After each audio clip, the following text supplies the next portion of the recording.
আসসালামু আলাইকুম, কেমন আছেন সবাই? আলহামদুলিল্লাহ আমি ভালো আছি, খুবই ভালো আছি। তো আমি মনে প্রাণে বিশ্বাস করতে চাই যে আপনারাও ভালো আছেন সবাই। এবং বারবারই আমি ভালো থাকার ডেফিনেশন অনেকভাবে বলি। তো যাই হোক, এক কথা বারবার বলবো না, ভালো থাকলেই ভালো। এখন আসলে বগুড়াতে অনেকদিন পর আসলাম, প্রায় 6 মাস অথবা 5.5 মাস।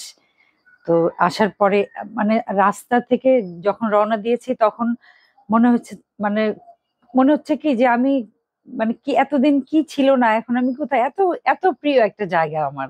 মানে ফুল পাখি লতা পাতা সবকিছু মিলে একটা একটা অন্যরকম একটা পরিবেশ, যেটা আমার মনে হয় যে সারা পৃথিবীতে আমার আমার খুব প্রিয় একটা জায়গা। তো যাই হোক, আর একদম অল্প অল্প ঠান্ডা পড়েছে, আগের মতো তেমন গরম নাই। আবার বগুড়াতে যখন শীত পড়ে তখন মনে হয় যে একদম এই শীতের মধ্যে আর কোনোদিন যাব না বাবা। এরকম কত কিছু যে মনে হয়। যাই হোক, আজকে আমি একটু খুবই নর্মাল রান্না, আপনারা জানেন যে আমি আসলে আপনাদের সাথে কথা বলাটাই আমার আসল উদ্দেশ্য। রান্না যে রেগুলার যে রান্না আমি আমার পরিবারকে খাওয়াই, সেটাই আমি মানে আপনাদের সামনে উপস্থাপন করি। একটুখানি চিংড়ি মাছ আর গাছ থেকে তুলবো পুঁই শাক, এটার রান্না করব। যাই।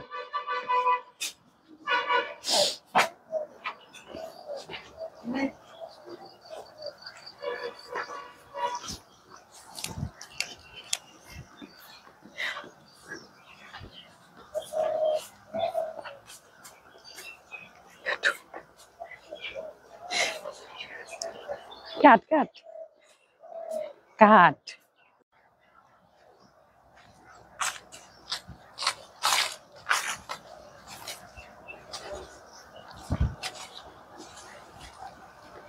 এই যে আমার হলুদ বন, হলুদের ক্ষেত, আর হলো পিছনে লেবু গাছ, আর এটা হলো ধুন্দুলের গাছ। আপাতত আমি আমার কাজ করি।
একটা কথা বারবার বলি, ভালোবাসি পৃথিবী, ভালোবাসি প্রাণ।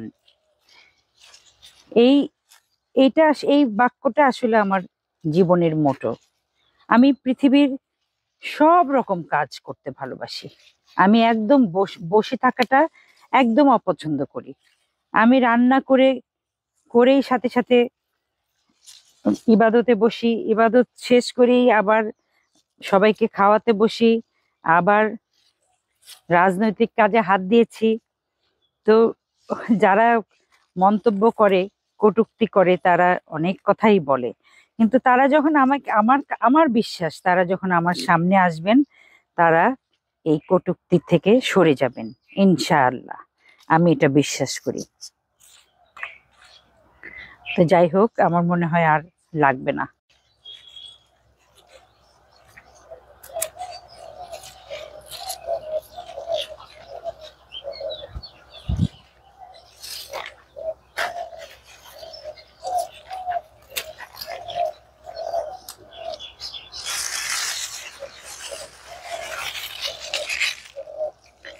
আমি হলাম পিঁপড়ার মতো, কাজ করতে খুব ভালোবাসি। একদম মানে শুয়ে বসে থাকা মানুষকে আমার অপছন্দ। আর হলো আহ, সারাক্ষণ আমি মনে করি যে কতটুকু আয়ু নিয়েই আর পৃথিবীতে এসেছি। তো সেখানে মানে সারাক্ষণ কিছু না কিছু সারাক্ষণ করতেই থাকি। আমার কাজের পরিধি অনেক বড়, আমি অনেক কিছু করি। আমি মানে যদি যদি পারতাম তো প্লেনও চালাতাম। এইবার যাই। হুম।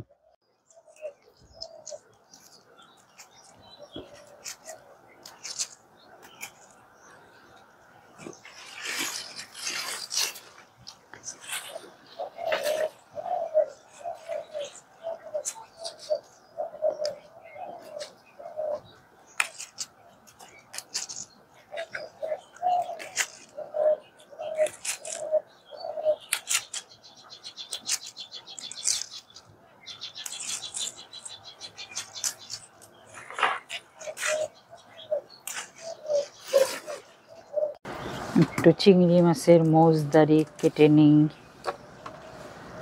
আমার খুব মজা লাগে।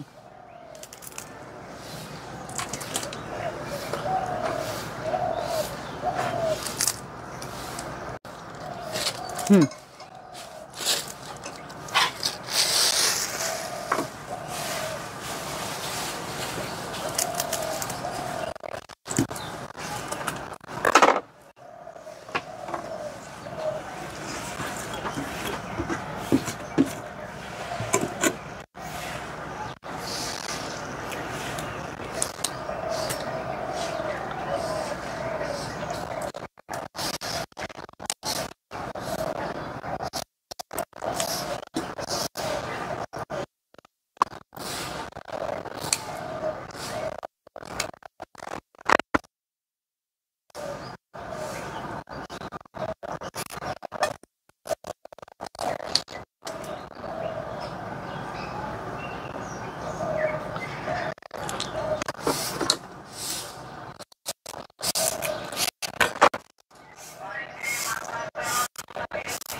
এটা যেহেতু পুঁই শাক দিয়ে চিংড়ি মাছ, আমি এখানে আদা বাটা দিব না, একটুখানি রসুন বাটা দেই,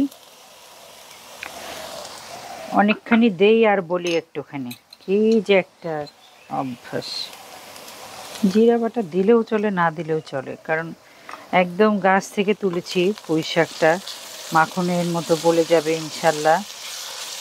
তবে মানে পুঁই শাক দিয়ে চিংড়ি মাছ রান্না করার জন্য চিংড়ি মাছের সাইজটা একটু বড় হয়ে গেছে, একটু নিজেকে বড় লোক ভাব মনে হচ্ছে।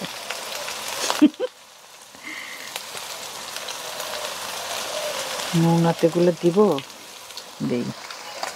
আল্লাহু আকবার, কিছু হবে না।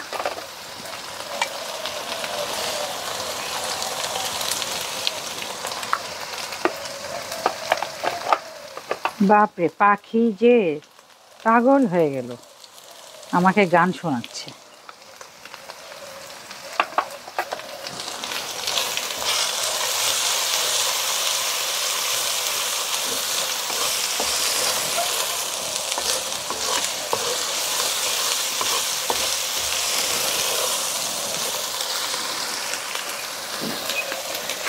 চিংড়ি মাছটা দিয়ে দিচ্ছি।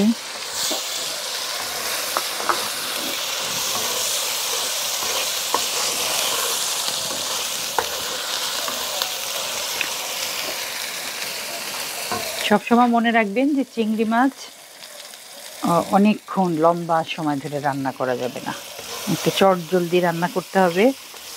তো মানে বেশিক্ষণ রান্না করলে রাবার রাবার হয়ে যাবে।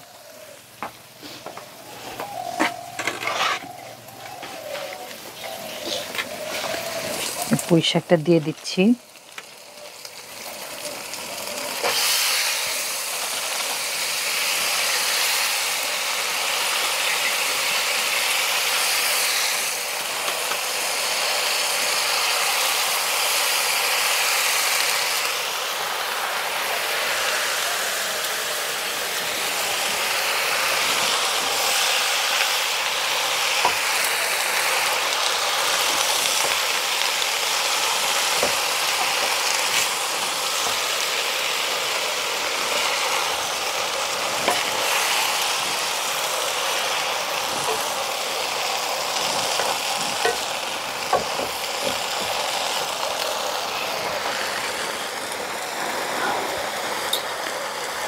মানুষ আজকাল অনেক কথা বলে, মানে ফেসবুকে ইচ্ছা করলেই আপনারা বারবার বলেন যে আপা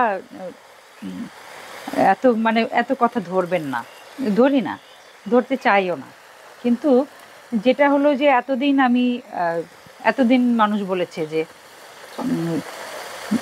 গান করেন আপনি, এত বড় শিল্পী, কেন আপনার রান্না করতে হবে, কেন রান্নার ব্লগ করতে হবে? এখন শুনতে হচ্ছে যে উনি নাকি রাজনীতি করবেন, অথচ উনি সামান্য একজন রন্ধন শিল্পী। তো সেই ফাঁকে আমার কাছে আমি কথাটা খুব পজিটিভলি নিলাম যে আমি একজন রন্ধন শিল্পী। তার মানে আমি অলরেডি আমার গানের পরিচয় তো আমার আছেই।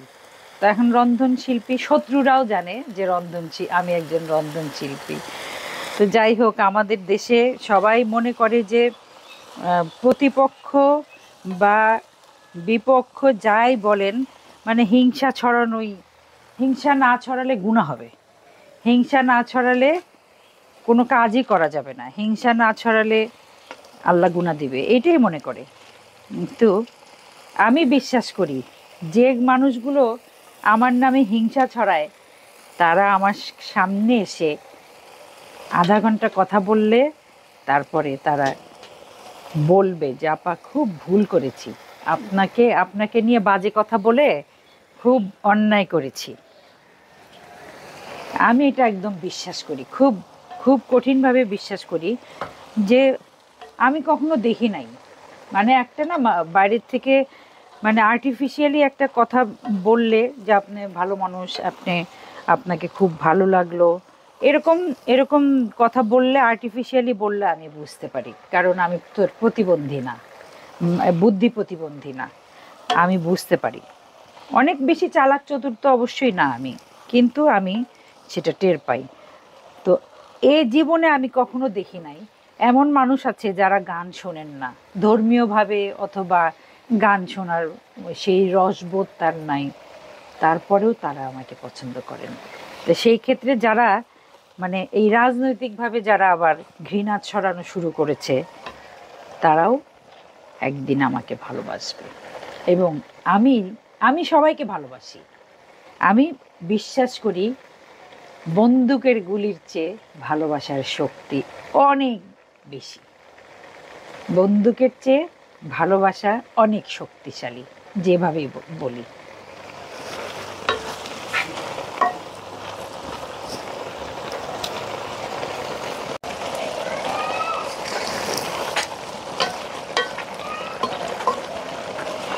আমি এটা ঢেকে দিচ্ছি। সেই ফাঁকে একটুখানি ক্ষুধা লাগছে আমার, এটা হলো বগুড়ার স্পেশাল মাখা। ওরা এখানে না সব মানে বলে যে বাজারে যাই মাখা খাবো। কি মাখা? আম ভর্তা মাখা, জলপাই ভর্তা মাখা, অনেক কিছু মাখা হতে পারে, কিন্তু অনেক কিছু অনেক অনেক রকম ভাজা জিনিস দিয়ে তারা একটা একটা ইয়ে তৈরি করে এবং সেটার নাম মাখা বলে, মাখা খাই। এটা একদম বাজারের মাখা। ভাই কাগজটা তো নরম হয়ে গেল, আমার চামচ দিয়ে খেতে হবে।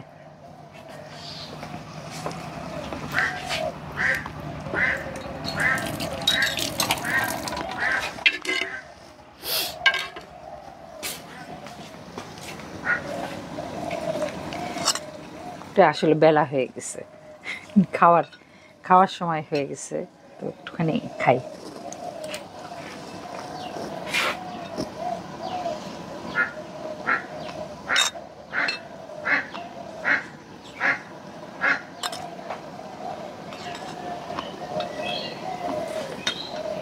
ওইদিকে হাঁস ডাকে, ওইদিকে ঘুঘু ডাকে। ঘুঘু না কি জানি পাখি আপনারা বলে দিছিলেন, তা আমার তো মনে হচ্ছে ওরা বলতেছে ঘুঘু সই মাপু কই। এরকম এরকম করে কথা বলতেছে, ওদের কথা যদি বুঝতে পারতাম।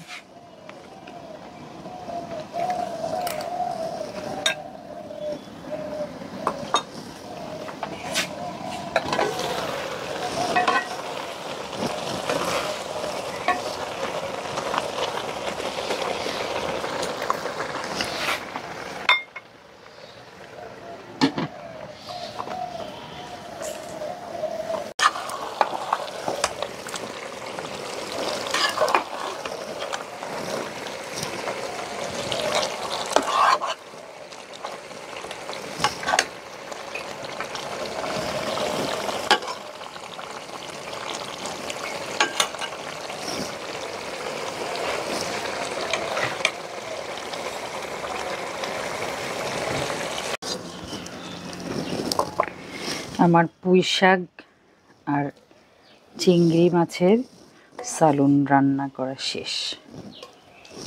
ইনশাল্লাহ একটু পরে সবাই খাবে এবং নিশ্চয়ই বলবে আলহামদুলিল্লাহ।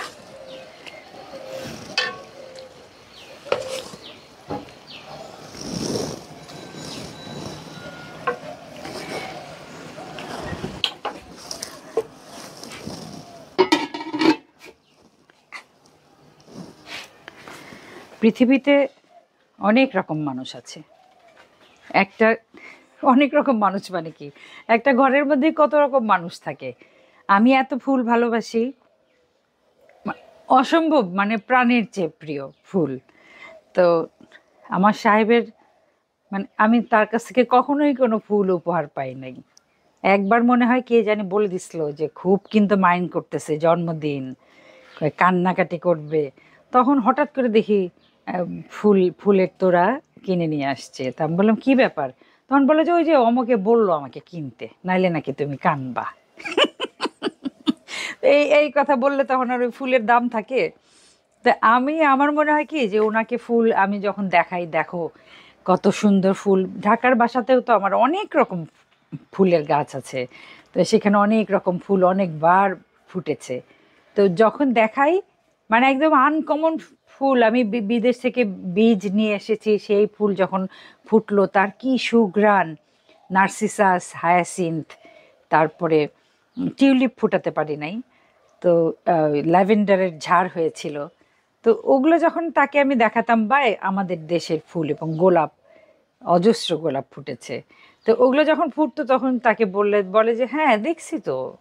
কি মানে আমি যদি বরঞ্চ ফুলটাকে, আমার মনে হয় পৃথিবীর মধ্যে তার সবচেয়ে প্রিয় ফুল হবে মিষ্টি কুমড়ার ফুল, কারণ এটা ভেজে খাওয়া যায়।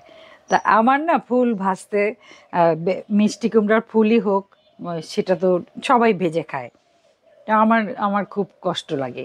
ওইটা জানি যে ঝরে যায়, কিন্তু খেতে অনেক মজা, সেটাও জানি। তো যেটা বলতে চাচ্ছি সেটা হলো, আমি কখনো খাইনি এই স্থলপদ্ম। বকফুল যেরকম খায় সেরকম এই স্থলপদ্ম নাকি বেসনে ডুবিয়ে ভেজে খায়। তা আমি যদি পারি, যদি আমার প্রাণে ধরে, তাহলে আমি এটা আগামীকাল ইনশাল্লাহ ভাজবো। আমি জানি না, মানে গাছ থেকে পেরে ফুল চুলার মধ্যে দিতে খুব কষ্ট লাগবে।